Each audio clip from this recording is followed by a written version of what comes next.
And we're back for another quick snack pack. It's Gerald Glassford. How you doing out there? Appreciate everybody watching, listening. Jamie gets a kick out of the opening. I love Uh, it. it it is the Lakers snack pack. Truly appreciate it. Just a little quick one as a preview because we wanted to go ahead and make sure you get a last minute news and notes before the Lakers go live here in just a few minutes against the Golden State Warriors. The actual other game that's going on in the NBA right now, it's back and forth. Miami leads by 2 with 9 minutes left in the fourth quarter. So as that game is counting down, the Lakers are coming up right after it. The man here today, you saw him once already on the previous snack pack. He is now again on this snack pack. Just truly great to have him here. It is the man behind the 5 Things articles on Lakerholics.com and the arch nemesis of Laker Tom, the number one Lakers blogger that's out there. Well, you can get that impression, my friend, when you hear the back and forth between you two. Shoveling fuel on the fire, Gerald. Shoveling fuel on the fire, aren't you? You heard him the last time he was on. He was shoveling it on himself. Well, It is Jamie Sweet, aka Yami Sweet. Great to have you here. And actually, he was already remarking that he thought Game 1 you would say was a trap game already. But I will say though that no, it's the best game to win. yes, great to be here, Richard. Great to have you here. Jamie Sweet is back in the house. Your thoughts quickly on what's going on, my friend, with the Lakers. Again, game 1, second round. We're primed. We're ready. We're excited. LeBron and AD are available to play. Mo Bamba is a late scratch, which was kind of a surprise because no one saw that coming. I know Laker Tom is upset because he still wants him to get the backup center minutes. Your thoughts, though, on the game here, real quick. I mean, it's gonna. I think this is gonna be a real hard fought series. I expect it to go 6 or 7 games. I called 7 earlier this afternoon, and that's because my math is wrong. I don't think the Lakers can win 2 games at Chase. I think they've got to win all their games at home. They need to win tonight. So what I meant to say and what I will say and correct now is Lakers in 6. I think game 1 is as much of a must-win game as any game in the series for the Lakers because I think what you're going to see as the playoffs are unfolding, and you're kind of seeing it Miami in New York right now, to be honest, is teams with experience, teams with pedigree, teams that have been through the ringer before aren't fazed by the Garden crowd, shouldn't be fazed by Chase Center. When the Warriors come to crypto, weren't fazed by the Sacramento Kings and their rabid fan base and their cowbells and their hoopla and their wingdings and their, the farm parade out front and the tractor pull or any of that stuff. They can tune that out. The good teams tune that stuff out. It's not important. It doesn't matter. It doesn't factor into the game really at all. It picks up the home team gets picked up a little bit. And that was what was, I guess, most surprising was how the Kings fizzled out against the Warriors in that game 7 and didn't really have that last. I kept expecting for that last push to come. It just never came. Sabonis couldn't make him pay with the 20-footer, which he should have been taking all series. If he does one thing, he needs to shack up with Marc Gasol this summer and learn that 20-foot set shot and just get that down, and his game will take off. Because I see that as kind of his role going forward is you're going to be open at the top of the key. That's where you make your passes from. That's where your offense it's where you generate offense from. But you need to hit that open shot when they just completely leave you open. And that's the same with, in this series, that's going to be Jared Vanderbilt, right? Jared Vanderbilt's going to be open in the corner. He's going to be open along the side of along the baseline, up and down that side of that 3-point line, all series long, and he has to shoot a respectable percentage per game. I don't need him to take 12 threes, but I need him to shoot it 4 or 5 times if he's open and make, 1 or 2 or 3. If the Lakers can do things like punish the choices that I think the Warriors are going to make on defense, and if they can speed the Warriors up and keep them out of the half court as much as humanly possible, then we have a good shot tonight. The Warriors want to play in the half court. The Warriors aren't one of those teams that wants to just get out and run. All basketball teams like to get out and run. All basketball teams like scoring points in transitions, points in the paint. The Warriors compound their transition game by adding 3 or 4 guys who can just pull up from 3 and drain it from 3 on the run or off the pass or pull up off the dribble. Curry being the best of them, Clay right behind him. But, Poole, not bad at it. I don't know if guys like Moody or, Kuminga will get much. I don't see those guys getting much run, barring foul trouble or an injury to one of the to the main rotation guys. Honestly, and I put this in my 5 things that I posted on Lakerholics.com yesterday. I think that the rebounding game is what will determine this series. Who controls the glass every night? If we can keep Kevon Looney in 10 or under rebounds per game, I think we got a great shot every single night. If LeBron and AD can neutralize the rebounding of Green and Looney, and the rest of our guys can gang rebound, keep a body on Wiggins, keep a body on Poole, keep a body on Thompson. Curry doesn't crash the glass, but he will sneak his way in there for a loose rebound. The whole team has to put a body on when the shot goes up. I will sacrifice jumping in the passing lane for a transition steal for a solid box out every time down, every single time down. Steals and blocks are wonderful stats. They're flashy stats, and they can help swing a game. But what will determine the series is who controls the glass, especially the offensive glass. If the Warriors are putting up 10, 15, 20 more field goal attempts than we are per game, this is going to be tough. I don't see us beating a team like that just because a good chunk of those are going to be threes and a decent percent of those are going to go in.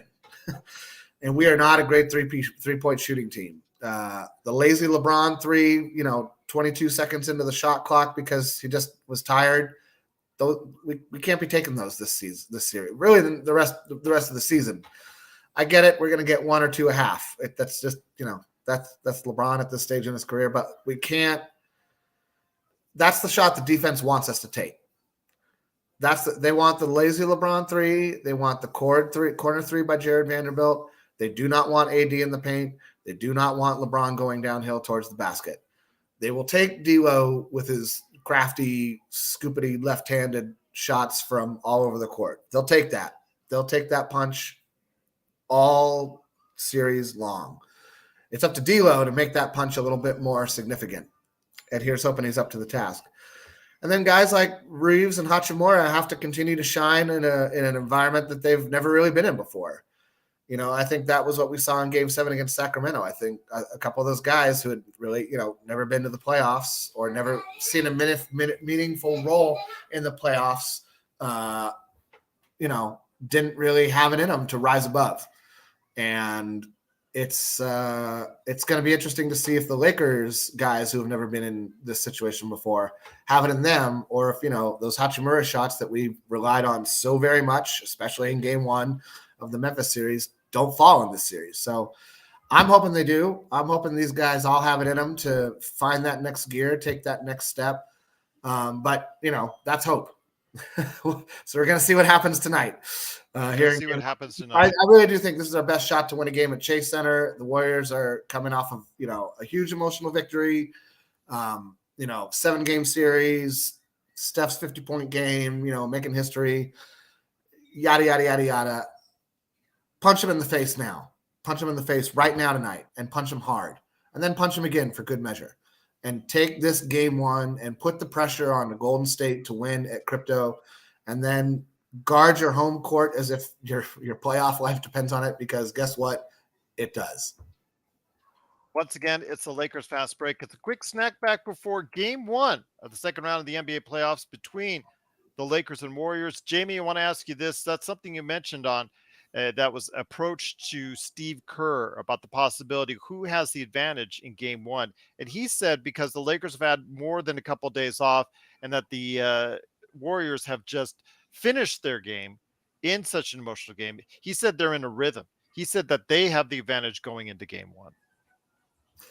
I mean, they might. We'll see. We'll see who comes out and hits hardest first, and we'll see who can sustain their effort for 48 minutes. I mean, that's something the Lakers have had a problem with all season long, is a solid 48. They have a tendency to play a hard 29, hard 32, and then leave, 16, 20 minutes on the court of, kind of lazy basketball. And I think if we have those stretches against the Warriors, they will punish us. They will punish us for our errors. They will punish us for our laziness. They will punish us for our and if we have a lack of attention to detail. This is as much a chess match and a mind series as it is a contest between elite athletes, especially when you bring the Golden State Warriors into it. There is everybody keeps asking like, who are we going to put on this player? How who should Vando match up against? It doesn't matter.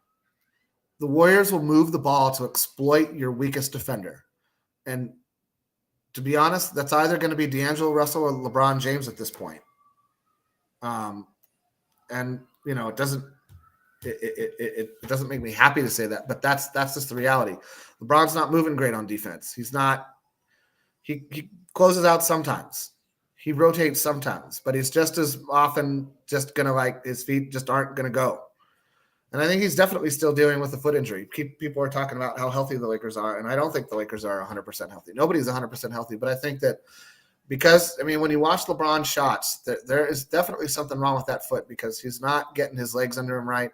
His shots aren't – he just doesn't have his jumper working yet. And so if it's working, then let success be your guide. As Stu Lance likes to say, let success be your guide. If those shots are falling, keep taking those shots.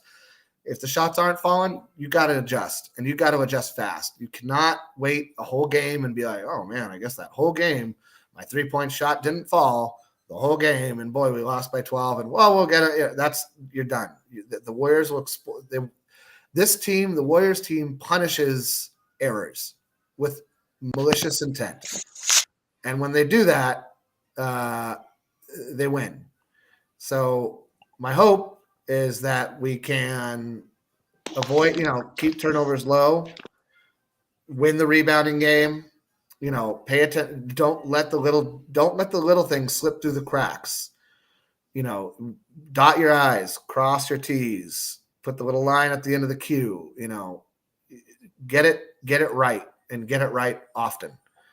I don't know that the Warriors have that much of an advantage. I think the rest benefits LeBron more than the lack of a break in between games and the emotional roller coaster the Kings were just on, or rather the Warriors were just on against the Kings. I think those two things kind of neutralize each other. I think every day that LeBron James isn't playing basketball is a good day for his foot. And the more that foot can improve to whatever degree it can improve without surgery is good for the Lakers. Same for AD. Same for AD and his foot. Both of them with foot injuries. Foot injuries are brutal on a professional athlete. They're absolutely brutal. And so I think the rest did the Lakers more good than it would most. Like if the Memphis Grizzlies, for instance, had swept us, I think that would have been bad for the Memphis Grizzlies because they're a young team. They're not going to. They're going to be, they're going to lose focus. They're going to start to think like, oh, we're going to be rested and we're going to kick their butts game one. And then they would be tossed back in the face. The Lakers aren't like that, especially LeBron and AD. And Reeves is a smart guy. And Darvin Ham, for all of our, critiques and jabs at him about his lack of adjustments, has been here before as a player, has been here before as an assistant coach, is going to, I think, at least have the right message for the players. How well that sinks in and how well they adhere to the game plan, we'll find out in about a half hour. Actually, in about 15, 20 minutes here.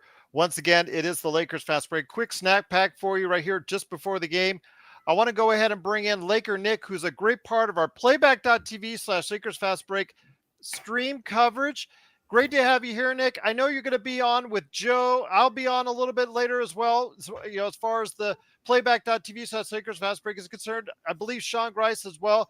My friend, I know you're excited for tonight's game. One of the things I do want to ask you, though, is Laker Nick, is something that was brought up in regards to what JY said in regards to Stephen Curry, because if he doesn't get you with the long three-pointers, he kills you with those drives and easy layups to the basket. What can the Lakers do to prevent that from happening? That didn't seem to work out for Sacramento. Yeah, Gerald, and it's great to be on. What's up, Jamie? I hope all is well. I think that with Stephen Curry, you know what? He is a generational talent. He is one of the players, or the player that helped change the NBA to what it is now, a shooting league. That said, as much as I respect Curry and I think he could easily pop off for 40 or 50 points in any given night, he is 35 years old now. He's not the same player he was even 3, 4 years ago, although he does still have, moments and phases of brilliance. I think that people like Austin Reeves, maybe even Vando, could help contain him. There is going to be a lot of running around screens and whatnot, but at the same time, I think we have, more days of rest on our side. That's number one. And number two, I don't think Stephen Curry, unlike LeBron James, who has a very capable Robin Hood on his side, Stephen just does not have a player of the same caliber playing with him right now. As we know, Klay Thompson is not the same player that he once was. Draymond Green as well. There's Jordan Poole, but he's not a superstar. But yeah, it's going to be tough. I think it comes down to a lot of rebounding. They do have Kevon Looney, who's a beast on the boards. And I hope that the Lakers have enough presence inside to crash the glass and really compete for those rebounds. I agree with you, Nick. Absolutely. Great points indeed, because turnovers and rebounds are going to be a key to this series, I think. Jamie Sweet, I know Joe was mocking me a little bit in regards to that as far as rebounding. Sure, whoever wins the rebounding battle and turnover battle most likely will win. As long as I think the Lakers will go ahead, that's it. He was saying that of course that was a no-brainer, but I really think if the Lakers can go ahead and control and keep the offensive boards down to a minimum and try to keep the turnover base either at a equal level or less than what the Warriors do, because the Warriors turned it over quite a bit, I think they can go ahead and get things done. Jamie? Yeah, I Nick? think you're right, Gerald. I think you're absolutely right. That those are the things that need to. I mean, we're going to be the road team in the majority, for the entirety of the playoffs, right? So the road team needs to button it up better. The road team needs to show up with that a little bit extra oomph on defense, that extra shot maker off the bench, or guy who doesn't normally hit shots in the starting five to pull it out. And we'll see who that is tonight. There's a cast of for every player on the Warriors who people like to say, like, well, that guy could go off, that guy could go off. We could say the same about Malik Beasley. Malik Beasley could drop 20 points in a quarter, if he gets hot from three, and you won't see it coming. It won't be part of the game plan. It'll just be he's in rhythm, he gets hot, he starts hitting shots, and the Lakers smartly ride the hot hand. I really think, as it was in the last series, that whoever, however we were able to contain the Morant, Bane, two-pronged attack from inside and out, I think how the Lakers contend with Curry and Wiggins will really kind of define the series defensively. If we can keep Curry and Wiggins slightly inefficient, I think Nick's right. I'm not as worried about Klay Thompson as I would have been 3 or 4 years ago. Draymond had that turn back the clock game, but other than that, single digits scoring. Not even a ton of rebounds or assists. Not very Draymond Green-like numbers that you would like to see him if you were a Golden State Warriors fan, that you would be excited to see him putting up in the playoffs. He hasn't been dropping like 15 assists, 20 rebounds. He's been letting a lot. He's looking older, frankly, in Sacramento. So I think the Lakers have a shot, but the chemistry, the experience, the poise, and the savvy that the Warriors as a team possess it's a lot to beat. It's a lot to beat, and everybody's going to say like, oh well, AD's won one and LeBron's won one. AD won one in the bubble, and has never looked like bubble AD since, ever, not once. He became a different beast this season. He stopped shooting jump shots, started trying to score around the rim, and now teams are just going to clog the paint. So that's going to be harder for him to do. So that's why he's already setting the tone for the media. Like, I don't care how much I score. I just want to dominate on defense, which is a lovely thing to say, but the Lakers aren't going to win if he's not scoring at least, 20 points, I feel like. He's got to get to 20. He's got to get to 20, and he's got to have 10 boards. And again, the blocks aren't as important to me as altered shots, but if he has a large number of blocks, fantastic. Same with steals, stuff like that. But the Lakers got to keep Curry off the line. They got to keep turnovers low. Like we were saying, like equal to or less than whatever Golden State coughs it up to. And again, Nick said it, you said it, Joe mocked it. Rebounds. Well, there you go. Indeed. And one last thing, I want to go ahead and hit you up with Liquor Nick, and that is this, Nick. When it comes to this series for the Lakers, who will be the X factor? Who do you think needs to be the X factor in order for the Lakers to get everything done? Yeah, Gerald. Well, we know that obviously it's a given that LeBron and AD need to perform, but they need a big game from. They definitely need petting my cat there with the jokes. I got jokes. We need a great game from either. I'll say this: the X factor has to be either between, I think, D'Angelo Russell or Austin Reeves. One of these two guards in the backcourt needs to perform either in one and two ways, right? Either on the offensive or on the defensive. If Reeves, I don't care if Reeves scores, maybe 5 points, but if he's able to contain shots on the perimeter, I think that's fantastic. He's made, I think, significant strides over the past couple months in his not necessarily his defensive skills, but I think his defensive commitment, and I think that could come and bear some positive outcomes for the Lakers. But ultimately, I think this is going to be a series where we have to keep in mind that the Lakers are a better team than the Kings, and the Kings took the Warriors to 7. I don't want to sound overly confident because a lot of things could happen, and this is sports. But at the same time, I think we do have the tools to get this done, and to get this done in less than 7 games. And hopefully the Lakers start off today by setting the tone. Once again, it is the Lakers Fast Break, a quick snack pack for you before game 1 of round 2 of the NBA playoffs. Laker Nick Molina, he's going to be a great part of our live watch party, which already has started because Sean Grice, the Magic Man, and Joe Soro are already on Playback. Man. So go ahead and check them out today. Playback.tv/Lakers Fast Break. You will hear them uncut. You'll hear them, very raw as unfiltered. always. Unfiltered, exactly. So go ahead and check it out for the best, of them. You'll go ahead and check them out right there at playback.tv/Lakers Fast Break. It is absolutely free to sign up. You just need to go ahead and you just stream along with us. If you got a streaming outlet for your television, just go ahead and join us in the chat. You can go ahead and interact with us. You can hear Joe and Sean right there along with the game. So looking forward to indeed. Laker Nick is a great part, providing valuable insight, and also he always comes out with those questions that really gets us going. It gets Sean and Joe really going indeed. So I'm looking forward to Laker Nick, Sean, and Joe joining myself and being part of what's going on. Don't poke the bear, Nick. Don't poke the bear. Nick pokes the bear. He likes it. Jamie, I'm not Dylan Brooks.